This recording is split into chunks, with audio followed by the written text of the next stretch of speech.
Now, today's life is about talking about it only takes actually one person to ruin a relationship, to destroy a relationship. My English. Okay, I want to tell you, this story came to me because one of my closest friends told me a story about her relationship. She started telling me that her closest family and friends told her that she told her that it takes two to fight in a relationship, to make a relationship fail. And nothing is further from the truth. I know that personally. I know that from many women that I have talked to, that I have served, that I have helped, that I have advised, and also from women all around me, of course. And you may know all those women, and probably you are one of those who've been there, done that, sadly. And society is not helping, is putting a lot of bad labels, a lot of prejudgments, and I wanted to tackle that today. So it's not true, it's most of the times, this is the most interesting part, most of the times it only takes one single person. So I wrote an article about this and I'm going to post it tomorrow, so you're going to have all the information written, all what I'm talking in general, in better context, in better order, of course, is going to be posted tomorrow.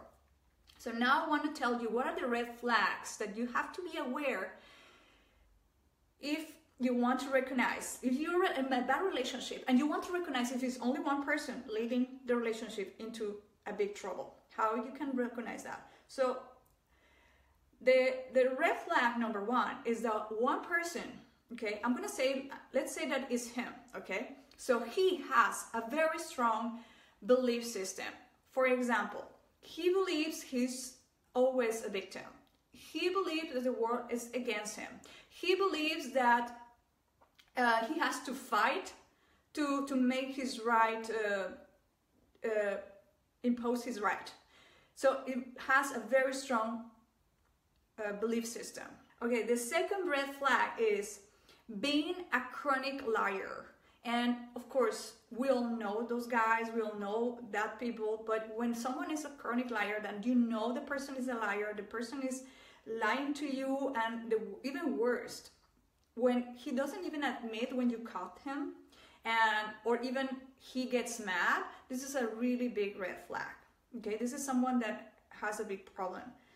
Another red flag would be someone who has two faces. I personally been in that kind of relationship where the guy was wonderful and honorable and respectable in front of everyone in society, and behind closed doors, only with me, and I heard that from my friend too, that happened to her, that he was totally another person. He wasn't the honorable, respectful guy that he showed when he was in society. So this is something that you have to be aware of, someone who has two faces. Very big red flag. Another red flag is having a strong feeling of entitlement. This comes so often to those when you are in a bad relationship. The guy thinks that he can do whatever he wants and he can say whatever he wants and he does not apologize. How that feels awful. And of course, you're going to be reactive. No wonder. Big red flag. Another red flag would be when someone is not capable of taking criticism.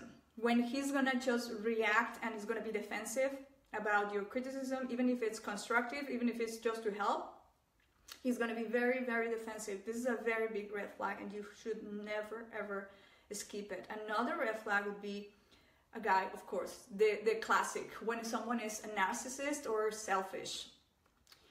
We heard that even more often with what is happening in media, right? Politics, everywhere, is that all those guys are so selfish and so narcissist that I think now we're getting more awareness about it. But it's harder when you are in a relationship to realize that that is a problem. The other big red flag is when someone lacks empathy. When the guy you're with, okay, is not capable of putting himself in your shoes, despite of you explaining what you feel, how you feel, everything, this is another absolutely big red flag. And the last one, this is the one that is going to really is going to be a surprise for you and for many. Lack of self-compassion.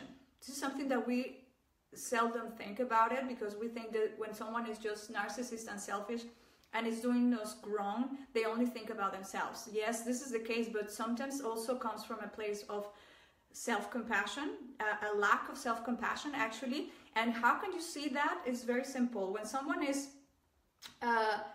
abusing his emotional and physical well-being. For example, someone who does drugs, who has a big problem of addiction, of alcohol. I'm talking about a big problem of those kind of addictions. It can be also gambling, it can be sexual addiction, it can be pornography. This is big for men, a lot of it happens a lot. Or even food, right? And I'm talking about addiction, okay? When people are out of control. This is lack of self-compassion, because they are trying to destroy themselves, even unconsciously. This is also a very big red flag. Okay, I told you I didn't only want to talk about the red flags. I also wanted to tell you, so what can you do about this? And because I want to keep it short and sweet, those kind of coffee breaks, I'm not gonna tell you all the story. I better write an article, and then you're gonna have the time to read again and again the information, so you know, you can recognize actually if you are in that kind of relationship, in the relationship where someone, only one is destroying it. And what can you do? So I already wrote, what can you do if you are in a relationship where it's not you, but him? What can you do? So I'm giving you what I did personally to get out of that kind of vicious cycle. And when I have seen in the people I've helped, in women I have helped, actually I haven't helped any men in that kind of situation, but I have helped a lot of women in that situation, and they are being successful. I'm not saying that this is easy, that this is a magic pill, but it absolutely will help you to find answers, and that's the most important, to help you find answers and your path to heal and to happiness and successful in your relationship. That's all what it matters. So I hope you had some value of this information. I'm gonna post it tomorrow, the full article with all the details. I'm gonna explain you also, not explain you, but I'm gonna tell you the story of shortly the story of my friend, why this topic came up, because it was really shocking what she was telling me. And I hope this can help to bring awareness. And one of the major message I want to leave you is that you are not alone. If you are in that kind of situation, find someone that understands you. Sometimes maybe not your family, might not be your friends, but someone is going to be able to understand your situation. My group is there for that, and I'm going to be always there reading all the messages, reading all the and trying to answer all the questions. If I don't answer it because I didn't see the question, but of course I will be always there trying to support people, especially women in that kind of situation. Leave your comments and your questions. You can do it also in PM, and also you can contact my website. I'm gonna leave the link again under this video, and see you next week in the next coffee break. Thank you. Bye.